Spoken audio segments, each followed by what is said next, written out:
Salut à tous et bienvenue dans ce nouvel épisode dans lequel je vous propose d'essayer de résumer et de condenser des passages importants de la vision de l'investissement par Benjamin Graham dans le livre L'investisseur intelligent. Ce sera une vidéo sans écran aujourd'hui pour cause de déménagement du studio, mais j'ai juste quand même laissé la caméra car je tenais à faire une vidéo comme tous les dimanches. On va évidemment pas faire un résumé complet, mais je vais vous donner certains éléments que j'ai retenus lorsque je lisais le livre la dernière fois. Un des points que je retiens vraiment du livre, c'est que l'auteur fait la différence entre le prix et la valeur lorsque l'on parle d'une entreprise ou d'une action. Le prix, c'est ce que vous payez et la valeur, c'est ce que vous obtenez.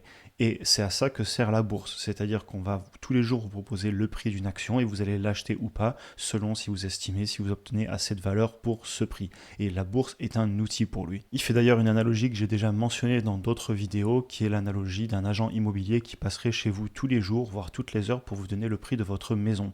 Et la majorité du temps, eh bien, vous ne vendriez pas la maison, peut-être parce que l'offre serait trop basse. Par contre, si un jour vous avez une offre qui est extrêmement élevée par rapport au prix de votre maison que vous connaissez, eh bien, vous pourriez vous décider de vendre. Et ça, c'est une analogie qui montre vraiment la différence entre ce que vous payez et ce que vous obtenez. Et le marché va toujours vous donner des prix. Et c'est à nous, investisseurs, de saisir les bons actifs au bon prix. Ainsi, pour l'auteur, la clé en bourse, c'est de déterminer ce que vaut l'actif que vous achetez.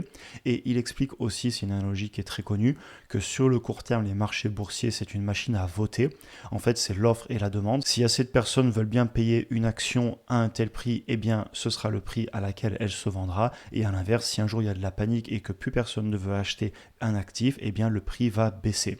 Par contre, sur le long terme, pour lui, la bourse, c'est une machine à peser, tout simplement une balance. C'est-à-dire que sur le court terme, la bourse, elle peut donner n'importe quel prix à n'importe quel actif. Par contre, sur le long terme, eh bien, le business va être bien évalué, bien pesé et on lui donnera le bon prix si on attend assez longtemps. Et c'est là pour moi que le livre prend tout son sens si on prend un petit peu de recul et que l'on comprend que les marchés peuvent être notre pire ennemi comme notre meilleur allié. On va pouvoir se retrouver dans des moments d'euphorie et dans des bulles où les actifs vont être beaucoup trop chers et à l'inverse dans des moments de peur extrême où les actifs seront complètement sous-évalués puisque plus personne n'en voudra à cause des réactions émotionnelles et ce sera peut-être le moment d'acheter et de faire des bonnes affaires. Et c'est aussi pour ça qu'on peut se retrouver dans un marché haussier où les personnes n'achètent pas un titre ou une action parce qu'ils comprennent ce que va faire le business dans le futur et pourquoi il va rapporter de l'argent dans le futur, mais tout simplement parce que l'action monte. Et parce qu'elle monte, on l'achète puisqu'elle va forcément continuer à monter, n'est-ce pas? Et ça, c'est de la spéculation.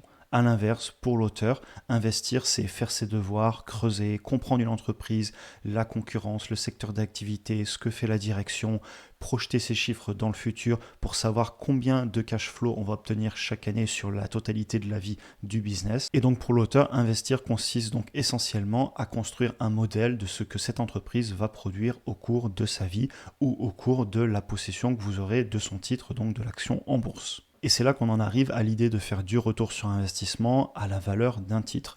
Par exemple, vous avez d'un côté les obligations d'État, typiquement, qui vont vous payer peut-être 5% en ce moment sur 10 ans tous les ans. Et là, le risque, il est connu, il est assez faible. Évidemment, il y a toujours des risques, mais globalement, vous connaissez votre retour sur investissement. C'est-à-dire que vous savez que tous les ans, vous toucherez 30%. À l'inverse, sur une action, une entreprise, il ne faut pas oublier que vous possédez un tout petit bout de l'entreprise. Et là, c'est un petit peu plus difficile d'estimer quel va être le retour sur investissement chaque année durant la durée de vie ou la possession de cet actif dans votre portefeuille. Et c'est là tout le travail de l'investisseur.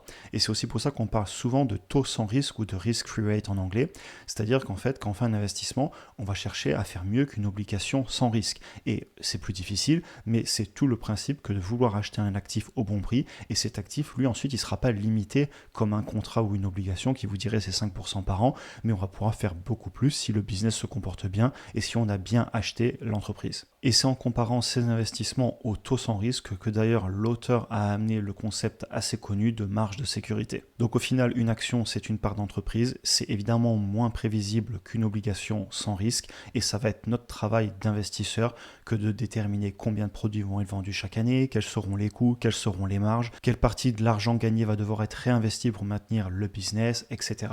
Et ce travail d'analyse pour l'auteur, eh bien, c'est tout simplement le travail de l'investisseur que d'être patient, d'analyser, de prendre du recul, de se détacher du marché et de prendre les bonnes décisions au bon moment. Et pour conclure la vidéo, je dirais que cette vision de recherche des entreprises, de les analyser, de gérer ses risques selon son profil, de prendre ses propres décisions, de toujours apprendre, de résister aussi au bruit du marché et tout simplement d'investir et surtout de s'améliorer dans le temps, c'est des idées qu'on défend sur la chaîne, dans la communauté. Et vu que toutes ces idées que je défends sur la chaîne sont aussi partagées de façon excellente dans ce livre, surtout quand on prend un peu de recul et qu'on regarde les grandes idées, je tenais à vous en parler aujourd'hui à ma manière. Évidemment, c'est extrêmement condensé, c'est ce que je retiens. J'ai fait ça en prenant quelques notes, mais je pense que l'idée générale, elle est là et clairement, ça m'a fait du bien encore une fois de me replonger dans mes fondamentaux.